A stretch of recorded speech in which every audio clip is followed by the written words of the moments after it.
Fund manage करते थे और पेशे से चार्टर्ड अकाउंटेंट हैं और कॉमर्स में आपने ग्रेजुएशन भी किया है और बाजार के सभी तरह की एसेट क्लासेस पे माइक्रो और मैक्रो पर रखते हैं गहरी पकड़। विक्रम सर, गुड मॉर्निंग, बहुत बहुत स्वागत है आपका। मेरे ख्याल से बजट के बाद तो आज ही मुलाकात हो रही है आपसे। या बजट के बाद आज मिले हैं। Yes, you are right. बिल्कुल सर। बीच में वैसे माहौल भी नहीं था ऐसा कोई मिलने मिलाने जैसा अब थोड़ा सा हमने सोचा कि मूड माहौल ठीक हो जाए, फिर विक्रम सर को बुलाया जाए। बताएं सर, कैसा लग रहा है मार्केट का मूड माहौल अब आपको? तो मार्केट का माहौल तो एक बार ये टेम्पररी सीज फायर के हिसाब से थोड़ा जो बाउंस बैक एक्सपेक्टेड था वो है, बट सबसे बड़ा जो वरी है अनिल जी मेरे हिसाब से कि ये वॉर ने एक चीज तो क्लियर कर दी कि जो ऑयल प्राइसेस हैं वर्ल्ड में वो बहुत ज्यादा नीचे नहीं आएंगे, ऐसा मेरा मानना है। तो ये शायद अगर ये वॉर कंप्लीट भी बंद हो जाए या सीज फायर हो जाए तो भी मुझे लगता है रिस्क प्रीमियम $10 का रहेगा ऑयल में, और ऑयल करीबन 75-80 के आजू बाजू टिकेगा लॉन्ग टर्म में, जो इंडिया के लिए इतना अच्छा नहीं है ऐसा मेरा मानना है, क्योंकि इन्फ्लेशन पे हिट करेगा, इनपुट कॉस्ट पे हिट करेगा, फ्यूल कॉस्ट के रिलेटेड कॉस्ट से उस पे हिट करेगा। ऊपर से क्या हो रहा है कि अपनी करेंसी सबसे हार्ड हिट हुई है लास्ट 2 साल के अंदर। तो India is possibly among the last 10% of the worst currency performing market in the world. तो हमने काफी डिप्रिसिएशन देखा है, तो जिसका भी एक नेगेटिव इंपैक्ट इंडिया की इनपुट कॉस्ट पे आएगा फाइनली। तो मेरा ये मानना है कि थोड़ा सा टाइम, भले तेजी थोड़ी दिख रही है, ग्रीनरी दिख रही है, बट ऐसा लग रहा है कि मार्केट कोई बड़ा भाग नहीं जाने वाला है और कुछ बड़ा मंदी भी नहीं लग रही है। तो मार्केट एक ब्रॉड रेंज में रहेगा ऐसा मेरा मानना है, बट मार्केट और ज्यादा सिलेक्टिव होते जा रहे हैं। हम पहले भी डिस्कस कर चुके हैं कि 2022, 23, 24 की जो फुल गुलाबी तेजी थी उसमें आपने कुछ भी हाथ लगा लिया तो सब ऊपर जा रहा था। 24-25 के बाद हमने देखा कि वो जो सिलेक्शन, स्टॉक सिलेक्शन करीबन 10-20% पे आ गया कि आपका पोर्टफोलियो में 10-20% अच्छे स्टॉक होंगे, वही लेंगे आप तो उसमें पैसा बनेगा। अब वो जो 10-20% है मुझे लगता है 2 या 5% पे आ जाएगा। तो स्टॉक सिलेक्शन और सेक्टर सिलेक्शन बहुत ही क्रूशियल रहेगा। और मैं नहीं मानता हूं कि वॉर पूरा हो चुका है। मेरा ये मानना है कि अभी भी ये 3 पागल लोग बैठे हुए हैं ऊपर और वो अभी भी कोई भी खेला कर सकते हैं। और इसके बाद भी हमको ताइवान, चाइना है या क्यूबा है, बहुत सारी चीजें आएंगी रास्ते में।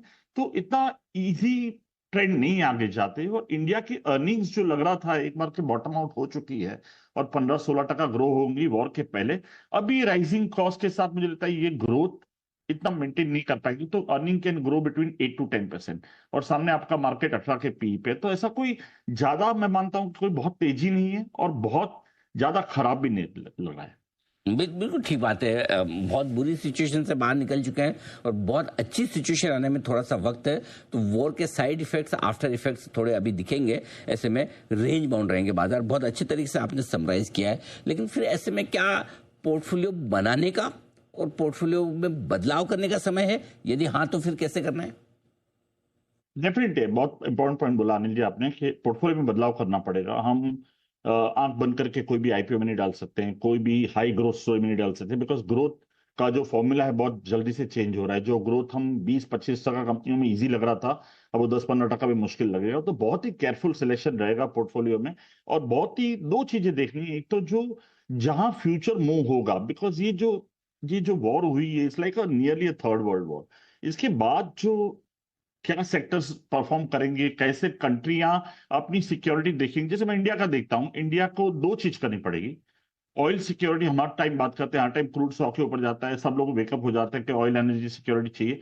हमने लेकिन फिर भी एक्सप्लोरेशन में काम नहीं किया। तो मुझे लगता है कि एक बड़ा मौका होगा इंडिया के लिए कि ऑयल एक्सप्लोरेशन सेक्टर का जो वैल्यू चेन है पूरा, आप ऑयल एक्सप्लोरेशन ले लो, ड्रिलिंग ले लो, पाइप्स ले लो, आपको पूरा वैल्यू चेन क्रिएट करना पड़ेगा। और मुझे लगता है ये बहुत बड़ी अपॉर्चुनिटी इंडिया के, प्लस ऑल्टरनेट फ्यूल।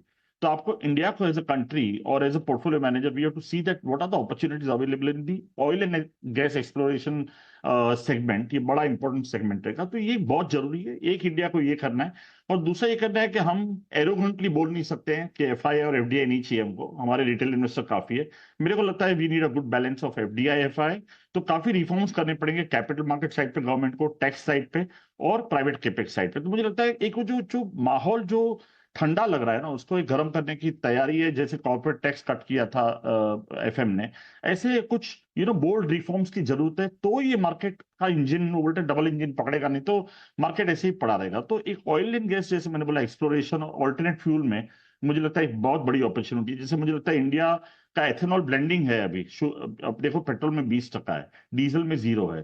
तो डीजल में 10% करने में कोई हर्जा नहीं है। तो और ग्लोबली भी सारी कंट्रियां देख रही हैं कि कैसे एथेनॉल ब्लेंडिंग को इंक्रीज किया जाए। तो मुझे लगता है ऑयल एंड गैस की जो ब्रॉड थीम है एक्सप्लोरेशन से लेके ड्रिलिंग से ऑल्टरनेट फ्यूल की, वहां मुझे लगता है बहुत ही बड़ा इंपॉर्टेंट सेक्टर मूव आएगा, ऐसा मेरा मानना है। ये है आपके लिए ऑयल एंड गैस एक्सप्लोरेशन वाली कंपनी में बढ़िया एक्शन दिख सकता है। ये एक नई थीम, और मैं आपको बता दूं कि हमारे दर्शकों को, जो वैसे तो विक्रम सर को सब जानते पहचानते हैं, लेकिन विक्रम सर के मामले में जितना मैं जानता हूँ, साल 6 महीने में हमेशा कोई न कोई एक बढ़िया और नई थीम ढूंढते हैं जिसमें वैल्यूएशंस आकर्षक हो, स्टॉक सही लेवल पर मिल रहे हों, करेक्शन हो चुका हो, और जहाँ कहीं न कहीं जिसके कैटलिस्ट बोलते हैं ना, कि कोई उसमें एक ऐसा बदलाव हो रहा हो कंपनी में या ग्रुप में या सेक्टर में, कंपनी या सेक्टर में, जो उसको बढ़िया तेजी दिखा सकता। तो ऑयल एक्सप्लोरेशन वाली इस थीम को बहुत पहले और सही वक्त पर अब आपके सामने रख रहे हैं विक्रम सर। अब एक और चीज़ जो जानना चाहता हूँ मैं विक्रम सर आपसे, वो है आईटी शेयरों को लेकर। रिजल्ट सीजन की शुरुआत भी हुई है, हालांकि नंबर्स अच्छे, लेकिन थोड़ी प्रॉफिट बुकिंग आईटी शेयरों में आई भी है। क्या लग रहा है, दो तरह के व्यू बड़े स्ट्रॉन्ग है। आप कैसे देखते हैं, आईटी शेयरों में पैसा लगाने का समय है या नहीं? मैं बहुत नेगेटिव आईटी पे 2 साल से पिछले, और मेरे पास जीरो पोर्टफोलियो होल्डिंग है आईटी में, and I can say that with the disclaimer. मेरा ये मानना है कि 3-4 चीजें आईटी को इम्पैक्ट कर रही हैं डेफिनेटली। एक तो इंडिया हमेशा आईटी हब रहा है, no doubt about it. India ने ज्यादा बैक एंड और लो एंड काम किया है। इंडिया ने कभी आगे जाके एआई वगैरह एरिया में काम ही नहीं किया है, तो इंडिया पीछे रह चुका है इसमें, पहली बात ये है।